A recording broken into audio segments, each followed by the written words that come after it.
I consider myself someone that stands 10 toes down on the fact that I regret motherhood. It's like I don't regret my daughter, I regret the role. I think people are rubbed the wrong way about it because most moms feel that way. Yeah. And you're not allowed to say it. There is an anxiety that I have developed having a child that never lived in me before at all. The fear of even when she's not with me and I don't have to be selfless, I'm still thinking about, is somebody going to hurt her? Is an earthquake gonna happen? A mother is like who I am, like at my core. And because of that, it consumes a lot of my thoughts and I hate that. I need space from my child in order to be a good parent. I can play as much as a 34-year-old woman can play. Yeah. But feeling guilty about that too. I chose to be a mother. You're supposed to love every part. One day she's not going to want to play She's with not you. going to want to play. You're going to wish you played. No, I won't. Hey everyone, welcome back again to my channel. This is Tea Talk with Precious Kali. So, do you think that it's okay for a woman to regret having kids or children? Leave your thoughts in the comment section. Don't forget to like and subscribe. Thank you. Let's get right into it. I'm going to say something that will make some people upset. I think we need to normalize regretting having your children. I'm a therapist and I work with kids, teens, young adults, as well as parents. And there are so many parents who have been vulnerable enough with me in their therapy sessions to admit that they regret having their children. Now, before you shame those parents, these are really, really good parents.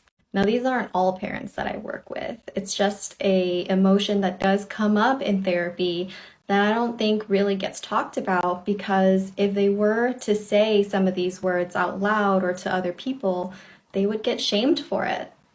And don't get me wrong, these are amazing parents. They're great parents. They love their children. They would do anything for their children. They would never give their children up.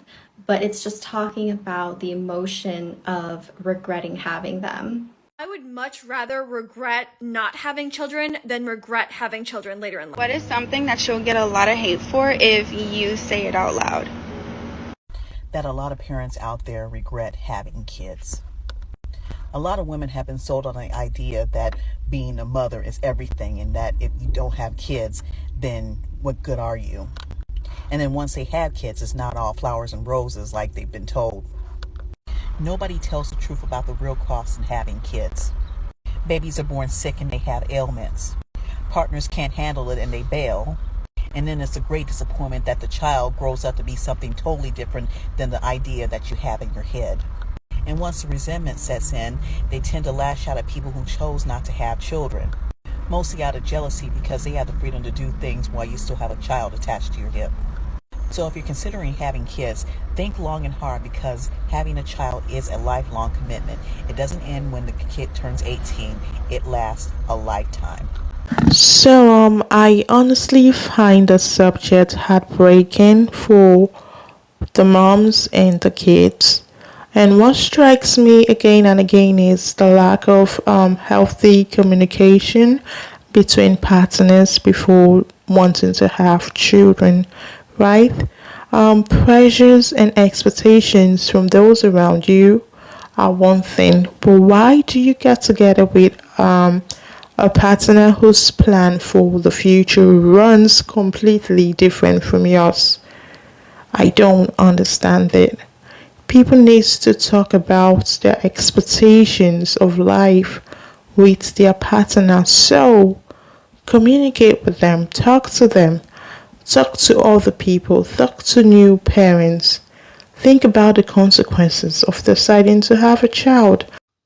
Not everyone's gonna admit to this, but I hate being a mom. A book that seriously shifted my perspective on this is called Regretting Motherhood. I listened to it on Audible, and as a intentional non-parent, I think it's really great that this conversation is being had prior to having children. Everybody featured in that book had already had children. While the sample of the women in this book is very culturally limited, in my opinion, for me, it would still be a soft recommendation, especially for anyone who is coming from a culture where motherhood is just absolutely expected of you. The women featured in this book definitely were. And reading this book, you realize that the amount of women who feel this way but cannot outwardly admit it to anyone except to do so anonymously is massive.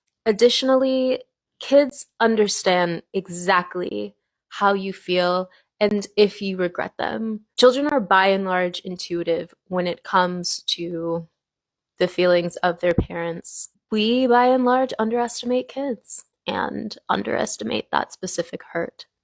A mom admitted online that she loves her 3 kids, but regrets having them. She posted to Reddit recalling how much her life had changed since having her first child 12 years ago. She felt like her life had ended. Now she likens herself to a full-time nanny, chef, and maid for 3 little humans. She doesn't feel like her kids show her any respect and that they aren't even that fond of her, and her husband isn't helping matters any. She says she grew up with a bad mom, so now she overcompensates by always trying to take the best care of her home and her family, and she always feels underappreciated. She's not alone in these feelings. Studies have shown that around 1 in 10 parents regret having children, and they suffer in silence because there's a huge stigma attached to this regret. While many women are aware of the physical changes that can occur in order for them to become a mom, many women are not prepared for the overwhelming burden of becoming the primary caretaker for the family. Not to mention the fact that many stay-at-home parents face isolation, loneliness, loss of identity, and depression. The primary parent should have time for self-care, self-discovery, and time away from the responsibilities of being a parent. And the partner needs to step up and make the entire family a priority, which includes the mother. The key is finding balance, which isn't always easy. Hang in there, mama. You're not alone.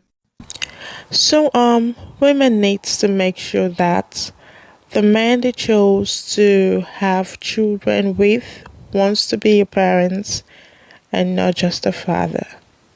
If you want kids, great, but ask yourself why, and more importantly, ask your man why he wants to have kids. If the answer doesn't include wanting to nurture them, raise them, educate them, or even love these little human beings, right? Don't do it. If all he can say is legacy, babes, run. Someone who bangs on about legacy does not want to be a parent. They just want to spread their seed and be able to say, I have kids, right? So they will invest nothing of themselves into their children because it's not about the kids, it's about them.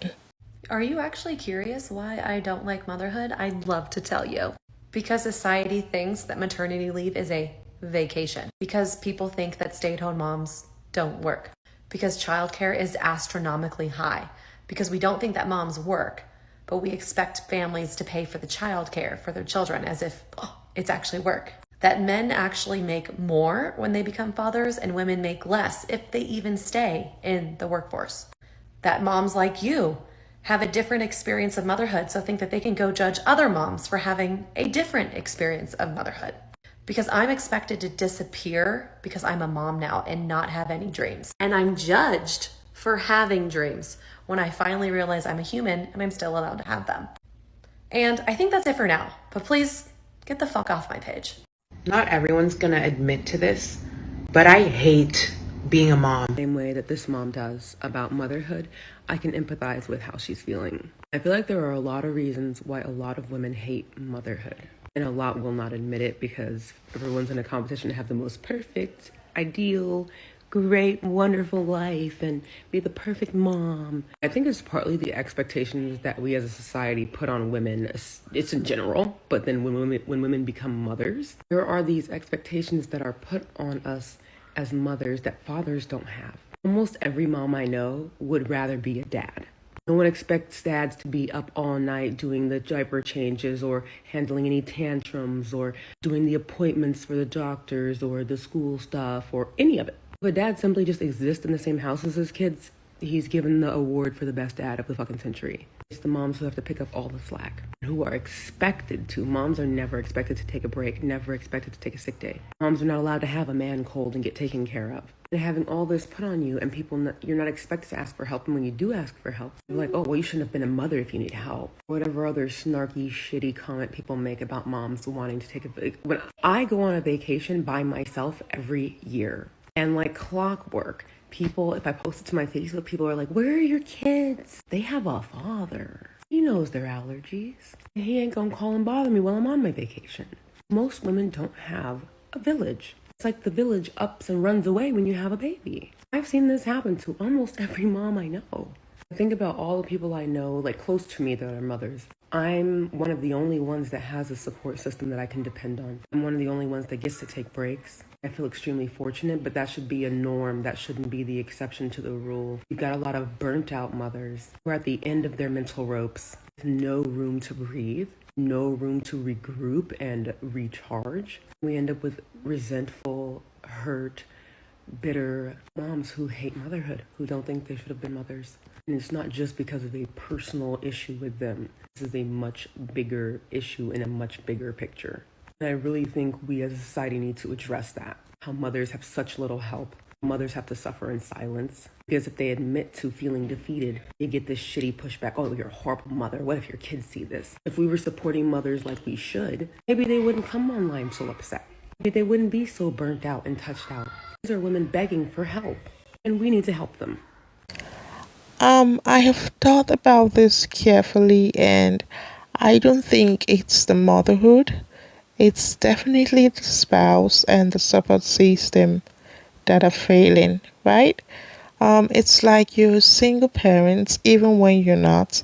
And I think that this is another thing people should really look when you're thinking about having kids, will you be able to handle and deal with the very possibilities that your love for your child will lead to intense anxieties and fears? Do you have the mental strength and even more importantly, do the support system have what is needed to deal with whatever issues that is going on? Because knowing you want a child with whatever that means and whatever it brings, both the good and the bad, the pretty and the ugly, is not enough. You might even have the financial means to like raise the kids comfortably, but can you handle the emotional labor that has to do with raising and nurturing a child?